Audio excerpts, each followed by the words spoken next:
เหมาะตกยามเช้าหั่งหนึ่งมุมท่านผู้ชมเนาะ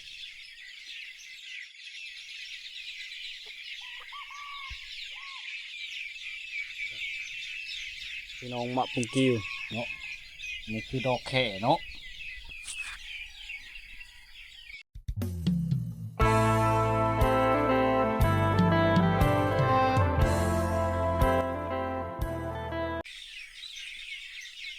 ครับทักทายสบายดียามเช้าท่านผู้ชมขอต้อนรับเข้าสู่ช่องวิถีชีวิตคนไทยบ้านเนาะวิดีโอนี้เฮาสิพาพี่น้องไปเก็บดอกแค่ป่าท่านผู้ชมเนาะไปเก็บดอกแค่ป่านะในยามเช้าอากาศกำลังดิบเย็นเนาะอยู่แถวชนบททางบ้านบ้านผู้ไทยเนาะในป่าดอกแค่ป่าดอกแค่ลาวภาษาผู้ไทยเฮาเอิ้นดอกแค่ลาวเนาะในยามเช้าอากาศกำลังเย็นแสงแดดส่องในยามเช้านะงัวก็มักกินได้งัวควายเนาะดอกแค่นี่เนาะเฮาเก็บมาทำเป็นอาหารเมนูโลกับป่นปลาดุกหน้าป่นป่าหรือว่ายัดเชิญซีนหมูอย่างแล้วแต่เมนูผู้เลือกมักเนาะสำหรับบ่าวผู้ไทยนี่เฮ็ดเจียวพอได้กินกระแซบเจียวเดี๋ยวเก็บมาเกาะยามเช้าเนาะเอามือเฮ็ดเจียวพอได้สมมาเกาะนะพี่น้องเกาะก็เริ่มล้นแล้วไปกับชาวจอยปริญญาลูกชาวนาผู้ทางหลังท่านผู้ชมผู้ย่างแป๊บแถวนี้จะเป็นเดินเลงโง่เขาเจ้าเนาะบนทางก็ประมาณ2 กิโลย่างไปเอาเนาะโอ้มากับไปน้ำได้ยินแต่เสียงนกฮ้องแช่วๆอยู่เนาะโอ้บรรยากาศมียามเช้าอากาศหนาวเย็นอาหารยามเบ็ดกบหรือว่ายามเบ็ดนี่โอ้คักพี่น้องเบ็ดป่าเนาะ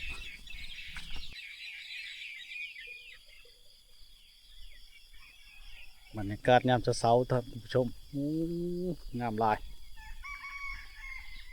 เหมาะตกยามเช้าหั่งหนึ่งมุมท่านผู้ชมเนาะ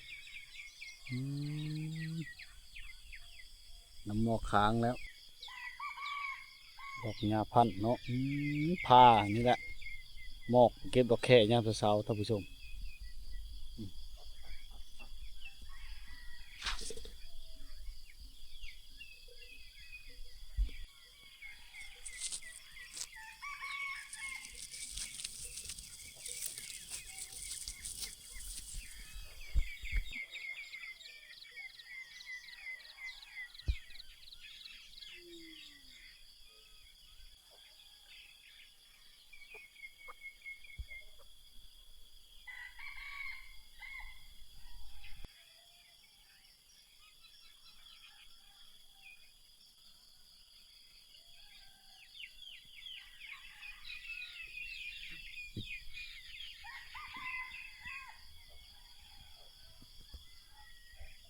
เขาชุดลูกหูลูกตางามขนาดท่านผู้ชม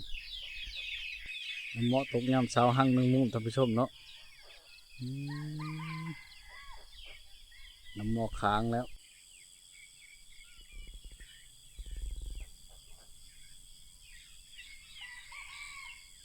ปรับจะแห้งในยามเช้าท่านผู้ชมงามเลย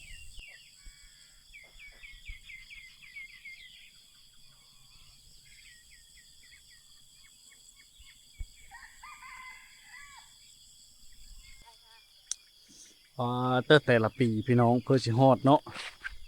ย่างมาโดดๆเป็นกิโลนี่ฮอดแล้วดอกแคปลาโอ้ตกปั๊บลุงท่านผู้ชม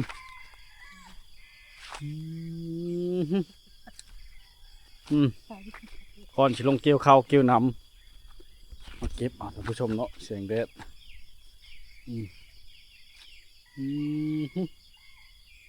ข้าวจักจานเนี่ยพวกหลายๆช่ำยากกินดิบก็ได้กับตำโทษมากขนาดเบาคนไทยบ้าน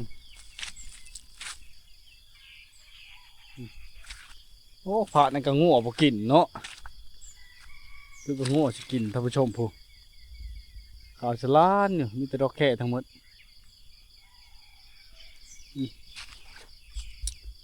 นี่บรรยากาศ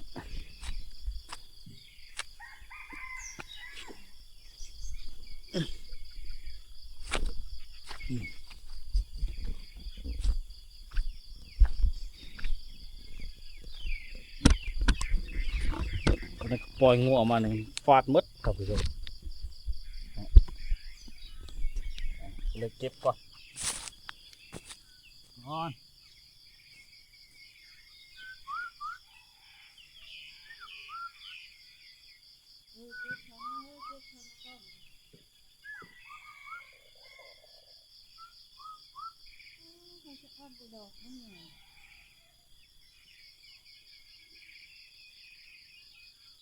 บางคนก็พวกกินเท่านี้โอ้ยมักขนาดท่านผู้ชม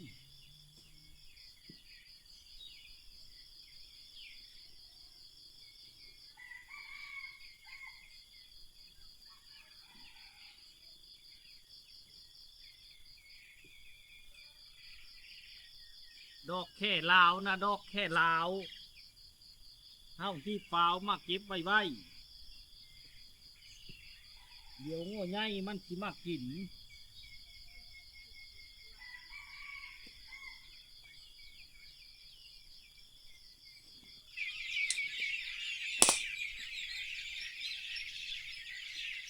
นี่กินอยู่ตรงนี้พลาดมาเลยเนี่ยโอ้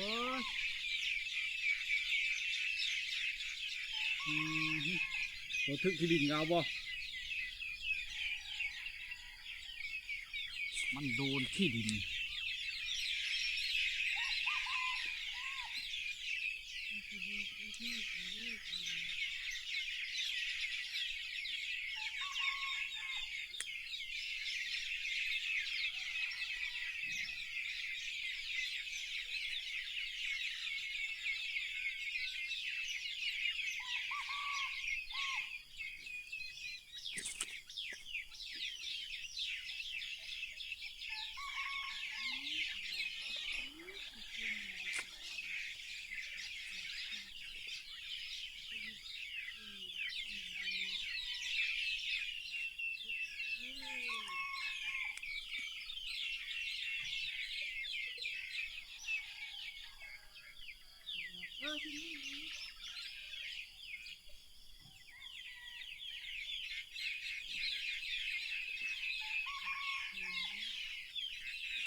มันตื่นจะยั่งไป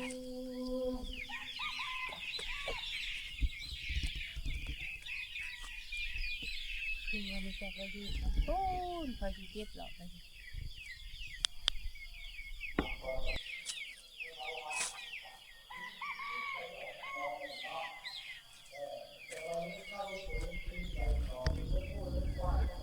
นายเก็บบ่เบิดจับพี่น้องข่าวมาหาเกี่ยวข่าวซ้ายเลยท่านบอกมาเก็บไปยันงัวกินเบิดเพราะท่านงัวเพราะท่านเด็ก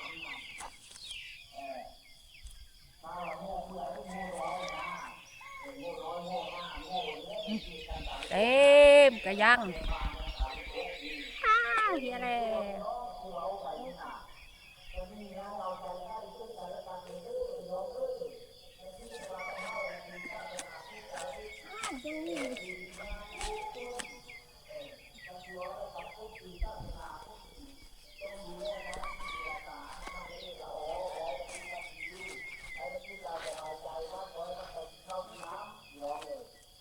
ตัวมันเหี่ยวนี่ก็ไม่ได้อึดเอาแต่ตัวงามๆกินกับสุกหน่อไม้กินกับตำมะขัวก็ได้เด้อพี่น้องกินดิบโลดไว้ยักหมด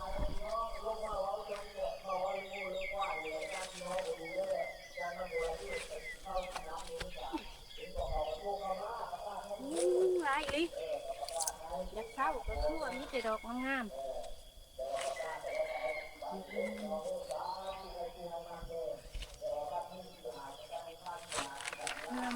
เมื่อ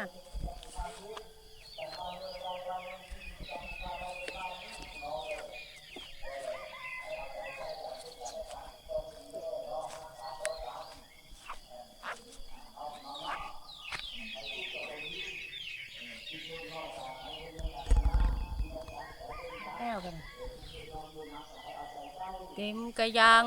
เฮ็ดจุพุอยู่ดิ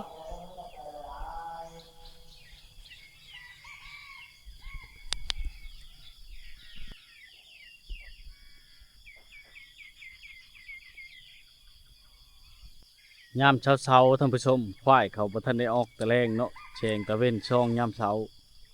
อืมแล้วก็ออกแต่แรงควายน้อยนะพี่น้อง